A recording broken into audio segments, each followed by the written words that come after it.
Dear Editor, this is the Zodiac speaking. July 31st, 1969. 3 letters arrived at San Francisco newspapers. Each contained 1/3 of a cryptic cipher and a horrifying promise. The writer claimed to have murdered 5 people. He threatened to kill 12 more unless his coded message was published on the front page. He signed it with a symbol that would haunt America for decades. His identity? Unknown. His motive? A mystery. His location? Vanished into the darkness. But the Zodiac killer didn't just murder innocent people. He played a game with police, taunted detectives, and created a puzzle so complex that even 55 years later, we still don't know who he was. This is Darkrift Files. And tonight, we descend into the deepest crack in American justice to confront the killer who was never caught.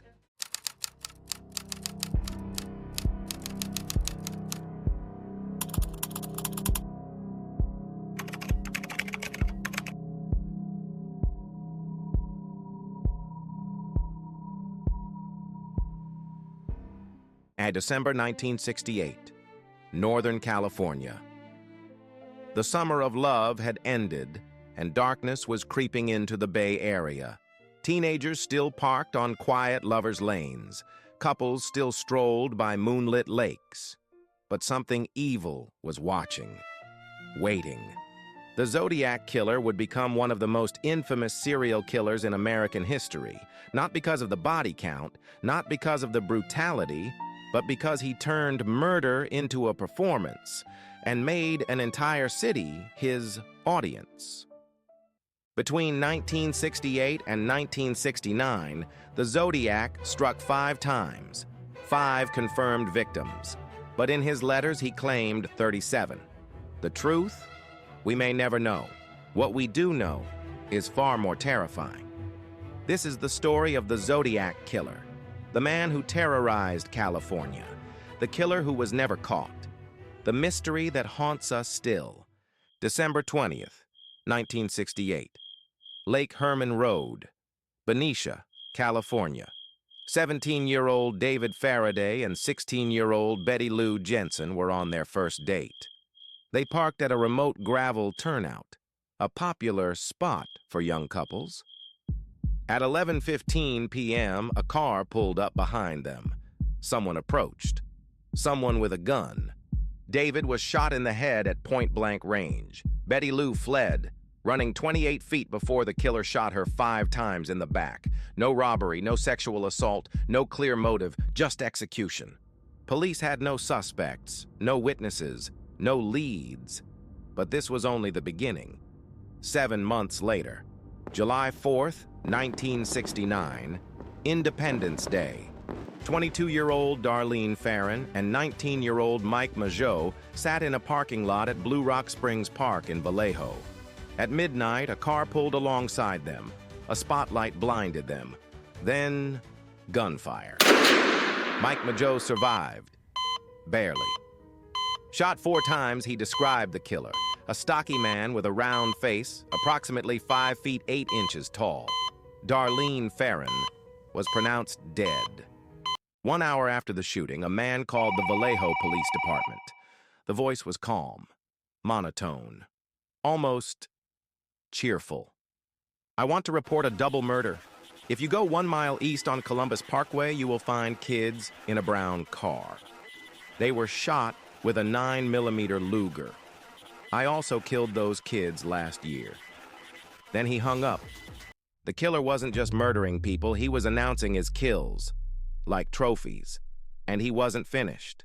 September 27th, 1969. Lake Berryessa, Napa County. Brian Hartnell and Cecelia Shepard, both college students, were having a quiet picnic by the lake. At approximately 6:30 p.m., someone approached them from the trees. But this time, the Zodiac was wearing a costume. A black executioner's hood covered his face. On his chest, the now familiar crosshair symbol. In his hands, a gun and a knife. He claimed to be an escaped convict who needed their car, But then he produced white clothesline rope and ordered Brian to tie up Cecelia. Then he tied up Brian. Tighter, more secure. That's when Brian Hartnell realized this man had no intention of stealing their car. Without warning, the Zodiac began stabbing, again and again and again. Cecelia was stabbed 10 times, Brian 6 times.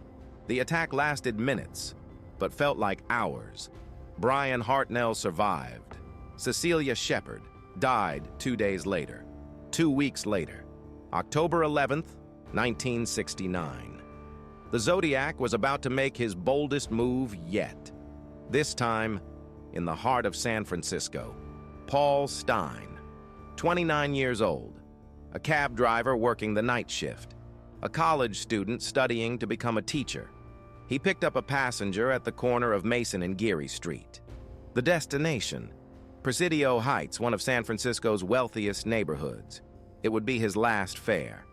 At approximately 9:30 p.m., the taxi stopped at the corner of Washington and Cherry Street. Witnesses reported hearing a loud noise, a gunshot. The passenger had shot Paul Stine in the head at point-blank range. But the Zodiac wasn't finished. Witnesses watched in horror as the killer calmly exited the back seat, opened the driver's door, and leaned over Paul Stine's body. He was searching for something.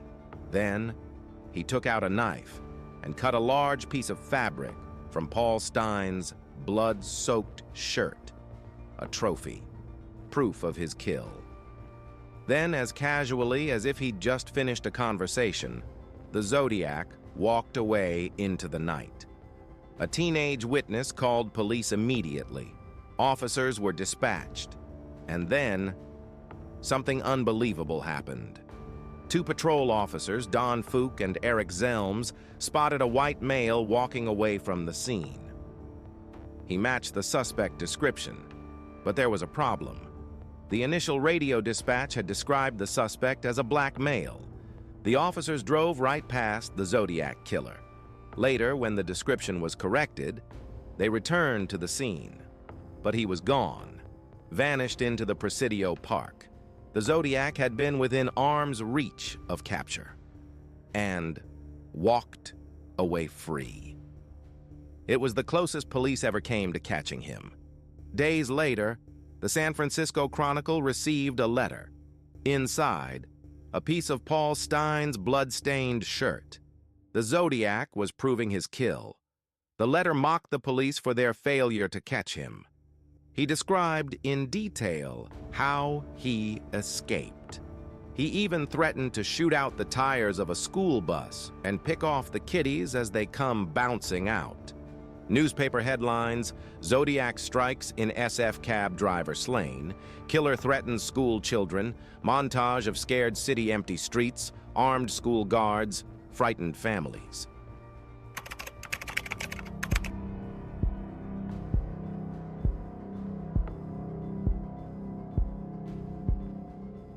Five victims, 5 murders, and the Zodiac was just getting started.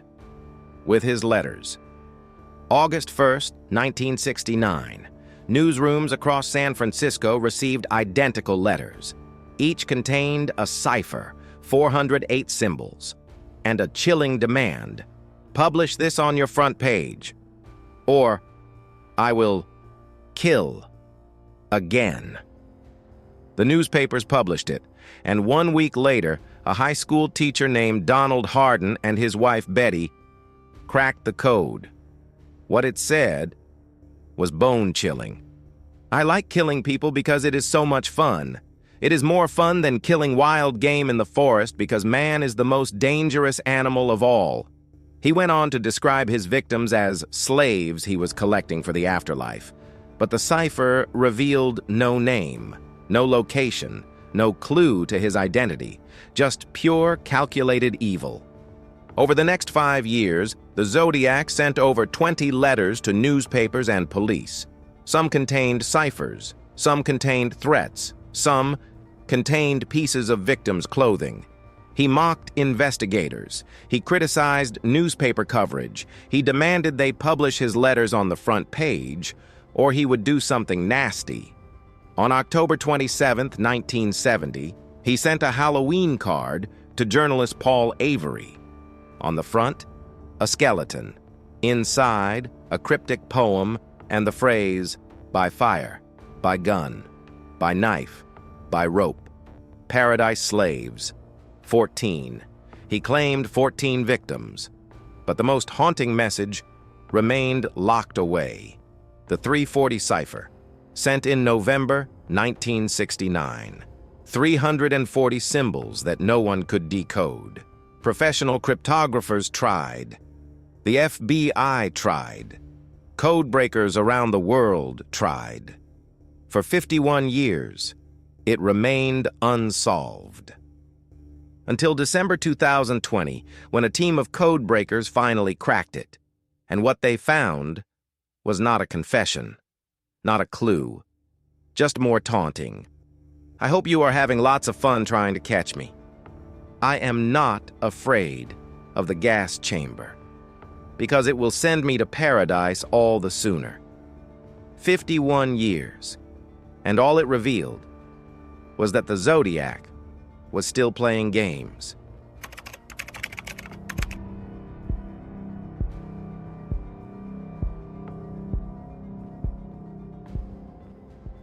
By 1970, the hunt was on.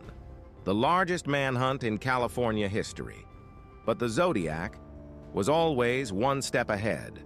By 1970, the Zodiac investigation was the largest manhunt in California history. Thousands of tips, hundreds of suspects, dozens of investigators working day and night. But the Zodiac seemed to be untouchable. The prime suspect, Arthur Lee Allen, a former elementary school teacher, a convicted child molester, a man obsessed with violence. The evidence against him was circumstantial, but disturbing. He wore a Zodiac brand watch. He owned the same type of gun. He had military training. He matched the physical description. Friends reported he talked about hunting humans. He was fascinated by the Zodiac case. He even used phrases from the letters in casual conversation. Police searched his home. They found bomb-making materials, weapons, and disturbing writings. But they found no definitive proof. Allen denied everything. And without physical evidence, police couldn't make an arrest. In 1992, Arthur Lee Allen died of a heart attack. He never confessed. He was never charged. But investigators believed they had their man. But Arthur Lee Allen wasn't the only suspect. Over the decades, investigators considered dozens of others. Richard Gaikowski, a journalist who matched the handwriting. Lawrence Kane, a violent criminal who lived near the crime scenes. Earl Van Best, Jr., a man whose own son claimed he was the Zodiac. Each suspect had compelling evidence. Each had alibis. Each remained unproven. The investigation consumed lives. Detectives became obsessed. Journalists dedicated decades to the case. Ordinary citizens became amateur sleuths. The Zodiac had created not just victims, but a generation haunted by unanswered questions. Every lead went cold. Every suspect was eliminated or remained unproven. Every cipher that was solved led nowhere. The Zodiac had committed the perfect crime, not by leaving no evidence, but by leaving too much. So much evidence that it became noise. So many clues that nothing could be definitively proven. And then, he vanished.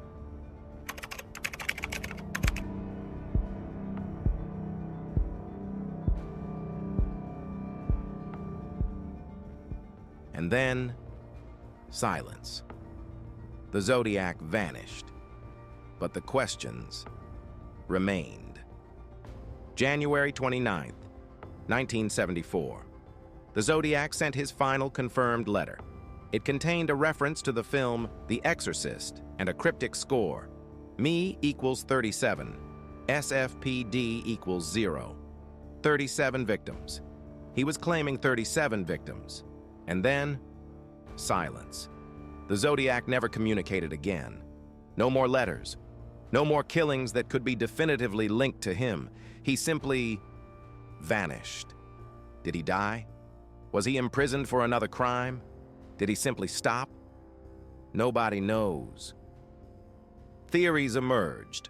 Some believed he died in the mid-1970s. Others thought he was imprisoned for unrelated crimes. Some speculated he simply stopped killing and lived among us, a monster hiding in plain sight. In 2002, the San Francisco Police Department reopened the case using modern DNA technology. They extracted partial DNA from saliva on stamps the Zodiac had licked. They compared it to Arthur Lee Allen's DNA. It wasn't a match. 50 years of suspicion, 50 years of investigation, and in seconds, the prime suspect was cleared. Unless someone else licked those stamps, unless the killer wore gloves while writing, unless the DNA was contaminated after decades of storage. The DNA evidence raised more questions than it answered. In 2020, the 340 cipher was finally solved. In 2021, a cold case team claimed to have identified the Zodiac using genetic genealogy. They named a suspect, Gary Francis Post, a house painter from California, a violent man with a criminal past. But the FBI refused to confirm it. The case remained officially unsolved. Today, the Zodiac case remains open. The FBI still considers it an active investigation. Tips still come in, theories still circulate, and somewhere, the truth still waits. Modern technology offers new hope. DNA phenotyping, genetic genealogy, artificial intelligence analysis. The evidence is still there, the answers are still possible, and we never stopped looking. The locations still exist: Lake Herman Road, Blue Rock Springs Park, Lake Berryessa. They're quiet now, peaceful, but they remember. David Faraday, Betty Lou Jensen, Darlene Ferrin, Cecelia Shepard, Paul Stine. 5 confirmed victims, 5 lives stolen, 5 families destroyed, and somewhere out there, 32 other families might never know if their loved ones were victims too. The Zodiac claimed 37. We only confirmed 5. That gap, that unknown, is perhaps the cruelest part of his legacy. The Zodiac killer wanted to be remembered. He wanted infamy. He wanted to play God. And in a way, he succeeded. His ciphers became puzzles that haunted code breakers for decades. His letters became artifacts, studied by investigators worldwide. His symbol became one of the most recognizable icons in true crime history. But what he didn't count on was that we would never stop looking. Every year, technology improves. Every year, new techniques emerge, and one day, the rift might finally close. This has been Darkrift Files, where justice cracked and truth was buried. But every rift can be illuminated, every mystery can be solved, every killer can be caught. The Zodiac thought he disappeared into darkness, but we're bringing the light, and we're just getting started.